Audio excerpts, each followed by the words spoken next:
کی، یا اللہ میں بادشاہ بننا نہیں چاہتا. یعنی حضور تو واقعی پوری کائنات کے بادشاہ ہیں اللہ کے اذن سے، لیکن آپ نے اس کا اظہار پسند نہیں کیا. آپ نے عرض کیا مالک میں تو یہ چاہتا ہوں ایک دن میں بھوکا رہوں تاکہ صبر کروں، اور ایک دن کھانا کھاؤں تاکہ میں تیرا شکر کروں. تو مسلسل نعمتوں میں رہنے کے بعد ہم نعمتوں کے عادی ہو جاتے ہیں، اور اس نعمت کی ویلیو ہمارے اسے چلی جاتی ہے. جیسے بجلی ہے، اگر بجلی کبھی نہ جائے تو ہمیں احساس ہی نہیں ہوتا کہ بجلی بھی نعمت ہے. لیکن اگر کوئی خرابی ہو جائے اور بجلی 12 گھنٹے کے لیے چلی جائے پھر آئے تو کتنا دل سے بندہ کہتا ہے یا اللہ تیرا شکر ہے، یا اللہ تیرا شکر. اب سردیوں کا موسم ہے تو کئی جگہ گیس کے مسائل ہیں، تو بعض تو ایسے بھی گھر ہیں کہ جہاں کبھی زندگی میں گیس گئی نہیں ہے. اب جب گیس ایک دن 2 دن غائب ہو یا 1 مہینہ غائب ہو یا کبھی آئے کبھی نہ آئے تو لوگوں کو احساس ہوتا ہے کہ گیس بھی کتنی بڑی نعمت ہے. پھر پانی، جن علاقوں میں پانی کی کبھی کمی نہیں ہوتی انہیں اندازہ نہیں کہ پانی کتنی بڑی نعمت ہے. ایسے علاقے کراچی میں بھی ہیں، اور آپ سمجھیں اندرون سندھ میں تو جیسے تھر کا علاقہ ہے اور دیگر علاقے کہ جہاں پر پانی، پینے کا پانی، نہانے کے لیے تو پانی کا وجود ہی نہیں ہے.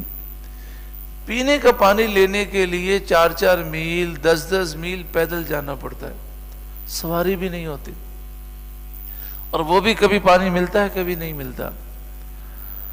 تو اللہ تعالی کا جو نیک بندہ ہوتا ہے وہ نعمتوں کی موجودگی میں بھی بہت قدر کرتا ہے، اور وہ کہتا ہے کہ میرے مالک تیرا کتنا کرم ہے کہ کروڑوں لوگوں سے بڑھ کر تو نے ہمیں عطا فرمایا، اور کروڑوں لوگوں سے بڑھ کر ہمیں نعمتیں ان سے زیادہ ملی ہیں. تو قارون نے کیا کہا؟ انما اوتیت علی علم عندی، یہ تو میرے پاس جو علم ہے اس وجہ سے مجھے ملا ہے. میں نے عرض کیا کہ یہ بات کوئی مسلمان نہیں کہہ سکتا، لیکن اللہ کرے ہمارے دل کے اندر بھی یہ بات کبھی نہ آئے کہ میری صلاحیت ہے. بعض اوقات زبان سے بھی غلط جملے لوگوں کے نکل جاتے ہیں کہ جب کسی مصیبت میں پھنستے ہیں، کاروباری مصیبت ہو یا خاندانی مصیبت ہو، لڑائی جھگڑے ہوں، کوئی معاملات ہوں، تو بندہ بڑا مسکین سی صورت بنا کے پھر رہا ہوتا ہے. پھر جب اللہ تعالیٰ اسے اس کا حل دے دیتا ہے، وہ اس مصیبت سے باہر نکل جاتا ہے، تو کہتا ہے میں نے یوں کیا اپنے کاروبار کو اس طرح سیٹ کیا، میں نے اس طرح محنت کی. پھر ہم آدمی میں کر رہا ہوتا ہے. یہاں پر مفسرین نے فرمایا اس علم سے مراد یا تو توریت کا علم ہے کہ اس نے کہا مجھے جو توریت کا علم ملا تھا اس علم سے مجھے یہ دولت ملی ہے. بعد نے فرمایا کہ یہ کیمیا کا علم ہے، کیمسٹری کا علم تھا اس کے پاس، اور یہ علم اس نے حضرت موسیٰ علیہ السلام سے حاصل کیا تھا. اس کے ذریعے رانگ کو چاندی اور تانبے کو سونا بنا لیتا تھا. ایک روایت یہ ہے کہ قارون جو ہے وہ رانگ پر کیمیکل ریئیکشن کے ذریعے یا کیمیکل عمل کے ذریعے مختلف کیمیکل لگا کر وہ رانگ کو چاندی بناتا تھا اور تانبے کو سونا بنا لیتا تھا. یا بعض نے کہا کہ اس سے مراد جو ہے علم تجارت ہے، اسے بزنس کرنے کا، تجارت کا اتنا علم تھا، اس کے ذریعے اس نے تجارت کی اور تجارت کے ذریعے اتنا کما لیا. بعض نے فرمایا کہ اس سے مراد زراعت کا علم ہے، کھیتی باڑی لوگ کرتے تھے لیکن اس کے پاس ایسا علم تھا کہ اس کے ذریعے اس نے اپنی کھیتیوں میں اضافہ کیا. جیسے قرآن مجید فرقان حمید میں ہے کہ اگر اللہ کی راہ میں مال خرچ کریں تو اس کی مثال ایسے ہے کہ ایک گندم کا دانہ زمین میں بویا جاتا ہے، اس سے ایک پودا نکلتا ہے جس میں 7 بالیاں ہوتی ہیں اور ہر بالی میں 100 دانے ہوتے ہیں. تو ایک گندم کے دانے سے 700 دانے پیدا ہو گئے. یہ آیت کریمہ نے علم زراعت میں ایک انقلاب برپا کر دیا. سائنسدانوں نے جب اس آیت کریمہ پہ غور کیا تو انہوں نے کہا اس کا مطلب یہ ہوا کہ گندم کے ایک دانے سے 700 دانے پیدا ہو سکتے ہیں. تو انہوں نے اس پر ریسرچ کی اور کہا کہ ہمارے یہاں جب گندم سے دانہ پیدا ہوتا ہے تو اتنے دانے پیدا نہیں ہوتے. ابھی بھی 700 دانے پیدا کرنے میں سائنسدان کامیاب نہیں ہوئے. لیکن ان کا کہنا یہ ہے جب اللہ تعالیٰ نے گندم کی مثال دی ہے اور کہا ایک دانے سے نکلے 700 دانے، اس کا مطلب گندم کے ایک دانے سے 700 دانے پیدا کرنا ممکن ہے. تو اس نے علم زراعت کے ذریعے خوب پیداوار کی اور اس سے مال کمایا. اور بعد نے کہا کہ اور پیشوں کا علم سہل فرمایا، یعنی اللہ تبارک و تعالی نے اسے اور پیشوں کا علم عطا فرمایا تھا اور اس کے لیے کمانا آسان کر دیا. فرمایا بزرگ نے کہ جس نے اور پیشوں کا علم سے مراد کیا ہے، اور پیشوں کے علم سے مراد یہ ہے کہ علم زراعت اور علم تجارت کے علاوہ بھی اور پیشے ہیں جس کا علم اللہ تعالیٰ نے عطا فرمایا. اللہ تعالیٰ جس کے لیے چاہے روزی کمانا آسان فرما دے. پاکستان کے حالات بڑے خراب ہیں، لوگ ملک سے بھاگ رہے ہیں، اپنا سرمایہ ملک سے باہر بھیج رہے ہیں. لوگوں نے ڈالر جمع کرنے شروع کر دیے، بعض لوگوں کو ڈالر نہیں ملتے تو اب سونا جمع کر رہے ہیں. جس کو دیکھو وہ سونا جمع کرنے کے چکر میں ہے. لوگ اپنے فیوچر کے لیے پریشان ہیں. لیکن عجیب بات ہے، جس کے پاس جتنی زیادہ دولت ہے وہ زیادہ پریشان ہے. لیکن ان حالات کے اندر بھی اللہ تعالیٰ نے نوازا ہے لوگوں کو. ایسے لاکھوں لوگ ہیں جنہیں بڑی آسان روزی ملی ہوئی ہے اور انہیں کسی قسم کی کوئی فکر نہیں ہے. تو اللہ جس کے لیے چاہے آسان فرمائے.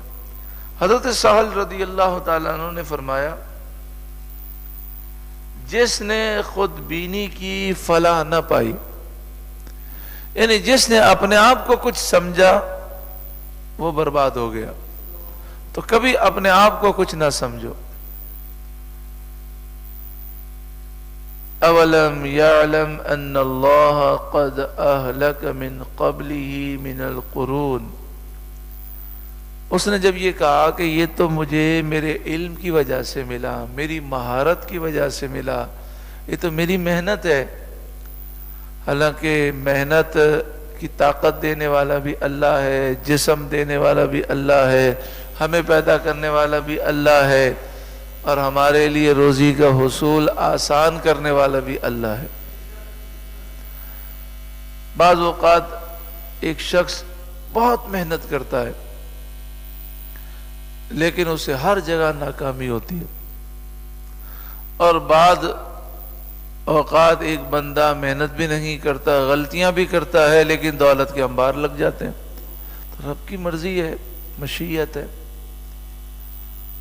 اولم یعلم، اور کیا اسے یہ نہیں معلوم، ان اللہ قد اہلک من قبلہ من القرون، اللہ نے اس سے پہلے کئی قوموں کو ہلاک فرمایا. من ہوا اشد منہ قوہ، جو قوت میں اس سے زیادہ طاقتور تھے، وہ اکثر جمع، اور تعداد میں بھی اس سے زیادہ تھے. بہت بڑی بڑی تعداد تھی ان کی، قوت بھی زیادہ تھی، لمبے چوڑے تھے، کھجور کے درختوں سے بھی اونچے اونچے ان کے قد تھے، ہزار ہزار سال کی عمر ہوتی تھی، کئی 100 سال تک بیمار نہیں ہوتے تھے. بڑی طاقت تھی، لیکن جب اللہ کا عذاب آیا تو کیا کوئی انہیں بچا سکا؟ جیسا کہ ہم کئی دفعہ یہ واقعہ سن چکے ہیں کہ حضرت نوح علیہ السلام کے پاس ایک بوڑھی عورت آئی، اس نے کہا آپ دعا کریں میرے بچے جوان ہو، میرے بچے بچپن میں انتقال کر جاتے ہیں۔ تو آپ نے فرمایا تیرے بچے کس عمر میں انتقال کرتے ہیں؟ تو اس نے کہا کہ کوئی 100 سال کی عمر میں مر جاتا ہے، کوئی 200 سال کی عمر میں مر جاتا ہے۔ اس زمانے میں 1000-2000 سال عمریں ہوتی تھی۔ تو آپ مسکرانے لگے، فرمایا 100 سال کی عمر میں اور 200 سال کی عمر میں تیرا بچہ مر جاتا ہے، اور تو کہتی ہے کہ وہ جوان نہیں ہو پاتے، چھوٹی عمر میں مر جاتے ہیں۔ ایک قوم ایسی آئے گی، ایک امت ایسی ہوگی جن کی اوسط عمر 60 سال ہوگی، جن کی اوسط عمر 60 سال ہوگی۔ اس نے کہا صرف 60 سال؟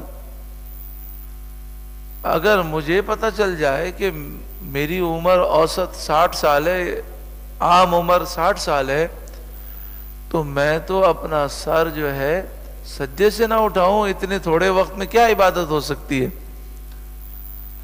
پھر وہ کہنے لگی وہ تو پھر گھر بھی نہیں بنائیں گے۔ وہ بڑھیا وہ ایسے ماحول میں تھی جب 1000 سال 1500 سال 2000 سال عمر ہوتی تھی، پھر بھی اس نے جھوپڑی بنائی تھی۔ تو اس نے کہا وہ تو میری طرح جھوپڑی بھی نہیں بنائیں گے، اب 60 سال کے لیے کیا؟ جیسے 1 گھنٹے کے لیے ہم قیام کرتے ہیں تو گھر نہیں بناتے نا۔ اگر کسی اسٹیشن پر 1 گھنٹہ قیام کرنا ہو تو وہاں ہم کوئی گھر کی فکر نہیں کریں گے، تھوڑی دیر بیٹھنا ہے پھر چلے جائیں گے۔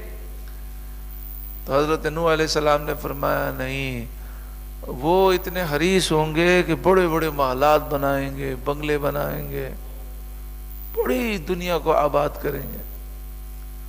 تو سامان تو 100 برس کا ہے، بلکہ اس سے زائد ہے، لیکن پل کی خبر نہیں ہے۔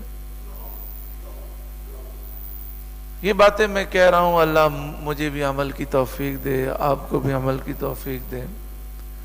اب جو تھی زندگی تو گزر گئی، وہ زندگی کنفرم تھی تبھی تو گزری ہے۔ ہم ابھی تک زندہ ہیں، اس کا مطلب یہ زندگی لکھی تھی۔ اب کسی کی عمر 20 سال، کسی کی 40 سال، کسی کی 60 سال گزر گئی۔ اب جو اگلی زندگی باقی ہے اس کا پتہ نہیں ہے۔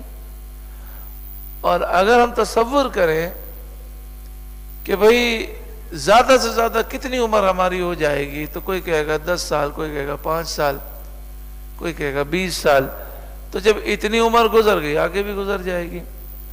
اور اتنی عمر میں جو ہم نے نقصان کیا گناہ کر کے، اس کا ازالہ کرنے کے لیے اب جو عمر باقی ہے بڑی مختصر ہے، وہ بھی پتہ نہیں۔ وَلَا يُسْأَلُ عَنْ ذُنُوبِهِمُ الْمُجْرِمُونَ، اور مجرموں سے ان کے گناہوں کی پوچھ نہیں ہوگی۔ یعنی اس سے مراد یہ ہے کہ ان سے پوچھنے کی حاجت نہیں ہوگی، کیونکہ اللہ تعالیٰ ان کا حال جاننے والا ہے۔ لہذا جاننے کے لیے سوال نہیں ہوگا۔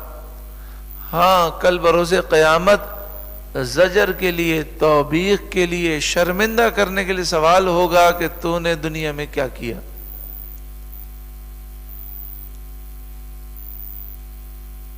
یہاں پہ لکھا کہ قوت اور مال میں پچھلی قومیں قارون سے زیادہ تھی، وہ بڑی جماعتیں رکھتے تھے، انہیں اللہ تعالیٰ نے ہلاک کر دیا۔ پھر یہ کیوں قوت و مال کی کثرت پہ غرور کرتا ہے؟ وہ جانتا ہے کہ ایسے لوگوں کا انجام ہلاکت ہے۔ یعنی جو اپنی قوت پر، اپنے علم پر، اپنے مال پر غرور کرتا ہے، اسے جان لینا چاہیے کہ ایسے لوگوں کے لیے بربادی ہے۔ اللہ عاجزی ان کی ساری نصیب فرمائے۔ فخرج علی قومہ فی زینتی، تو اپنی قوم پر نکلا اپنی آرائش میں، بہت سے سواروں کے جھرمٹ میں، زیورات سے آراستہ ریشمی لباس پہنے اور خوبصورت آراستہ گھوڑوں پر سوار ہو کر یہ پورا جلوس یا سمجھیں پورا لشکر اس نے نکالا کہ قارون جو ہے وہ اپنے خدام کے درمیان چل رہا تھا. قال الذین یریدون الحیات الدنیا، کہا ان لوگوں نے جو دنیا کی زندگی چاہتے ہیں.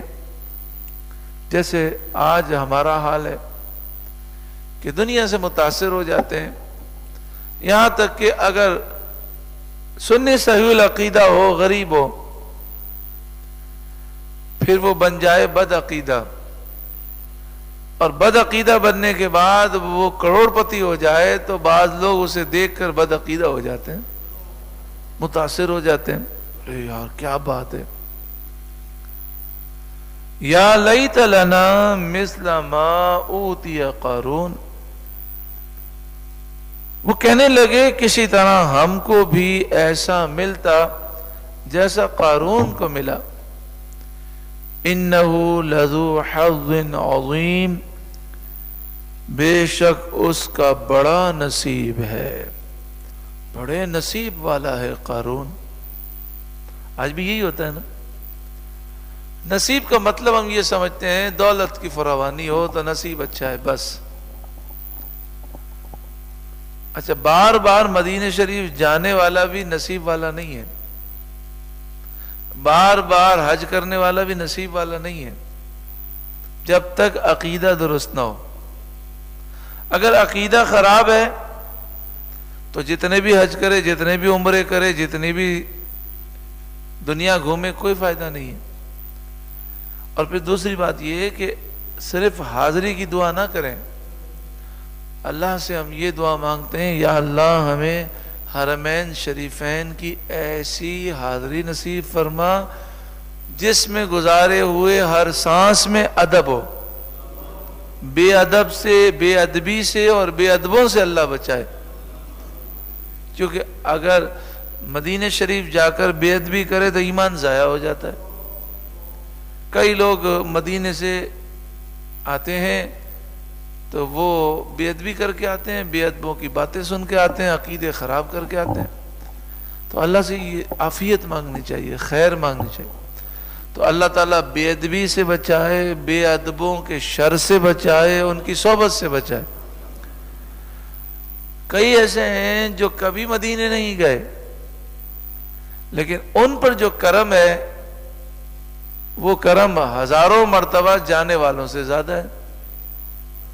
اصل چیز ہے عشق، اصل چیز ہے محبت. حضرت اویس کرنی رضی اللہ تعالیٰ عنہ تھے یمن میں، اور حضور فرماتے ہیں یہاں سے اس طرف سے مجھے محبت کی خوشبو آ رہی ہے.